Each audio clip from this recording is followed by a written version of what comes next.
Fala, meu povo, tudo bem com você? Você tá bem? Estamos aqui agora testando um novo lugar, um novo cenário, um novo momento. Eu queria pedir já pra você uma coisa.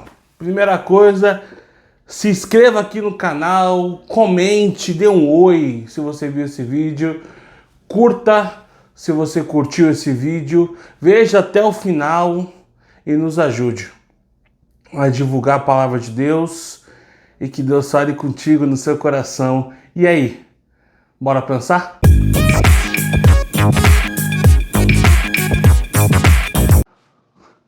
Estamos aqui, nossa Bíblia, estudando o texto de Colossenses, capítulo 3, versículo 7, hoje. E a palavra de Deus, a gente viu que Colossenses, semana passada, Paulo, ele terminou com uma ordem. Ele deu uma ordem para os colossenses, uma ordem bem simples e bem direta. Mate a natureza. Mate a natureza. O que a gente tem que fazer? Mate a natureza. E aí, ele vai começar a falar um pouco sobre antes e depois com a gente. O que a gente faz? Por que matar a natureza? Por quê? A gente viu semana passada. Porque por causa da nossa natureza vem a ira de Deus. Não sei se você sabe, o jabá, né? Nós gravamos devocional todos os dias no Spotify. E a gente tem conversado muito sobre identidade cristã em 1 João. E algo que a gente tem conversado é sobre essa questão do pecado, nova vida, vida com Deus. E como é maravilhoso andar com o Senhor, caminhar com o Senhor, conviver com o Senhor. E a gente tem que entender que existe uma vida antes e depois de tudo isso. Você sabe que tem um antes e depois de você conhecer a Cristo. Existe um antes e depois de você conhecer Jesus. Eu me converti vendo um vídeo no YouTube. Eu me converti na minha igreja, eu me converti em qualquer outro lugar, mas teve um antes e um depois. Eu cresci dentro da igreja, eu nem lembro como que era antes e depois, mas teve um antes e depois. Mudou alguma coisa no seu viver, no seu coração, nas suas inclinações, nos seus desejos, mudou alguma coisa. Cristo muda nosso caráter. Por quê? Porque antigamente nós vivíamos seguindo os passos da nossa natureza. Aí o versículo 7 diz isso: os quais vocês praticaram no passado, quando costumavam viver nelas. Mas agora abandone todas essas coisas. Eu vou falar sobre essas coisas mais pra frente. Mas primeira coisa que eu quero te fazer é pensar. As coisas ficaram no passado. Já parou pra pensar nisso? Essas coisas ficaram no passado.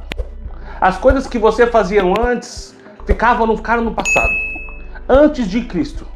As suas inclinações, desejos, impulsos, intenções que não agradavam a Deus, que tinham intenção de agradar a si mesmo, de te adorar, de exaltar a si mesmo, ficaram no passado. Agora a sua intenção não é mais se adorar.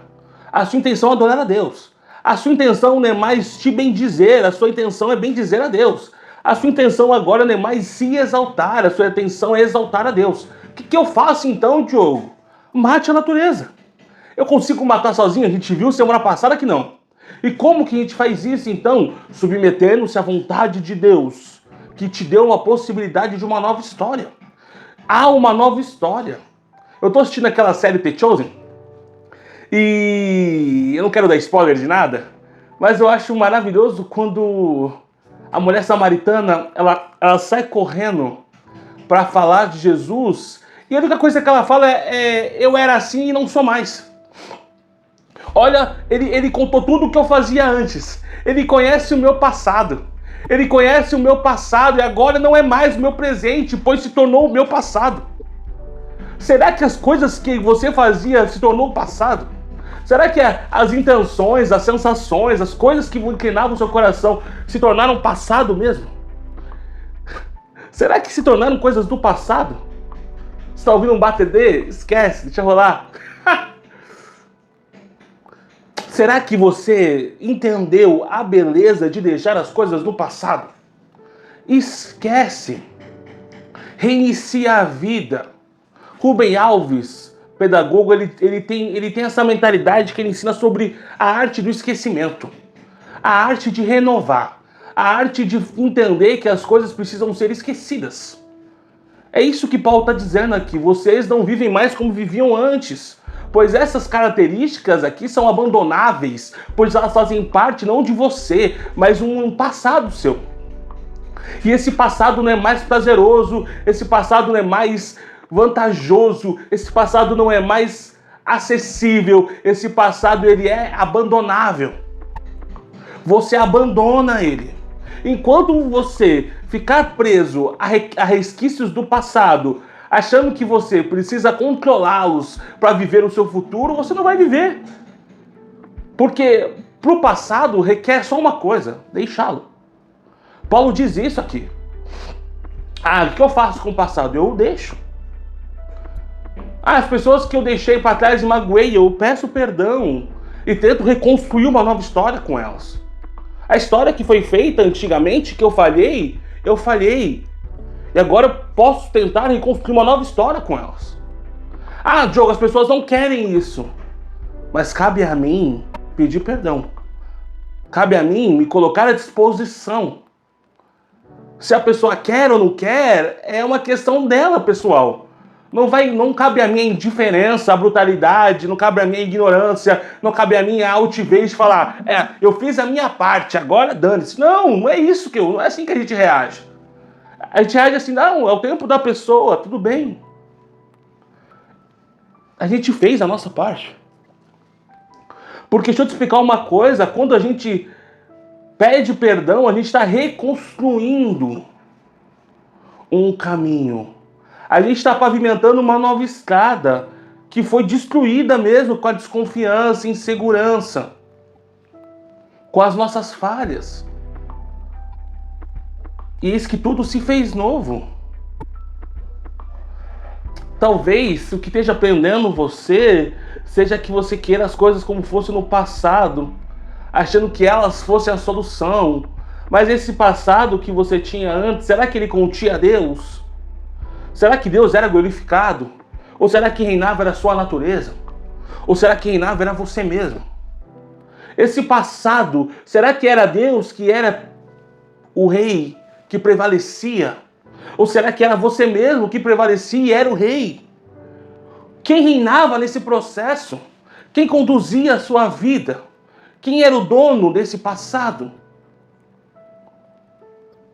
Fica bem claro aqui que o dono desse passado aqui, que Paulo está falando, não é Deus, mas a nós mesmos. E aí cabe a nós esse passado abandonar. Cabe a nós esse passado deixar para trás. E saber que existe um novo caminho. Esse caminho é de restauração. Esse caminho é de conciliação. Esse caminho é de renovação. Será que você entende isso? Que existe um novo e vivo caminho de restauração, renovação. Será que você entende isso? Que existe uma nova história. Que algumas coisas, ou muitas coisas, ou toda a sua história ficou para trás. Na verdade, toda a sua história ficou para trás. E eis que tudo se fez novo. Você está pronto para o novo? Para aquilo que Deus quer reescrever contigo? Para um caminho onde Cristo pavimenta, aonde Ele trilha, aonde Ele o rege, aonde Ele o conduz, aonde Ele manda na sua vida e não você, aonde o protagonismo não é mais seu, mas cabe a você a submissão a Ele. A autonomia te levou a viver longe de Deus. A autonomia levou a humanidade a viver longe de Deus. Só a submissão leva a gente para perto dele. Nossa, Diogo, que eu abaixo minha cabeça, que eu me submeta a uma religião, que eu me submeta a alguma coisa, vou colocar fogo em tudo. Eu não estou falando disso. Eu estou falando de algo superior a isso. Eu não estou falando de sistema. Eu não estou falando de nada disso. Eu estou falando de Cristo. Cristo é maior do que tudo isso. Cristo é maior do que todos nós. Cristo é maior do que tudo. Enquanto nós acharmos que andar com Cristo se resume a atividades, a bater carteira, o checklist de fazer ou não fazer, de pode ou não pode, de sim ou não, a gente não vai entender o que é andar com Cristo. A gente vai entender uma coisa: quanto isso me oprime e o quanto eu quero me livrar o mais rápido possível disso. Mas Cristo não vive como pode ou não pode. Cristo nos ensina o que o agrada e o que não o agrada. Quem o serve e quem não o serve. Então não fique preso ao que o sistema fala para você. Mas faz uma coisa. Para esse vídeo e vá ler a sua Bíblia. Abra sua Bíblia no livro de João e leia o capítulo 3 e capítulo 4. E veja o que Jesus diz. E se tiver difícil de entender, leia de novo. E na segunda vez, peça para o Espírito Santo te ensinar. E veja o que Jesus diz ali para aquele homem e para aquela mulher sobre o sistema. Pois os adoradores que ele busca não precisa de lugar, nem de sistema. Precisam sim de um coração e de uma intenção de adorá-lo em espírito e em verdade. Aí sim, por adorá-lo em espírito e verdade, as nossas escolhas se submetem a ele. A não a questão de pode ou não pode. Mas sim se agrada a ele ou não agrada. Se me faz viver perto dele ou se não faz. Se o adoro ou se não adora. Se o agrada ou se não agrada.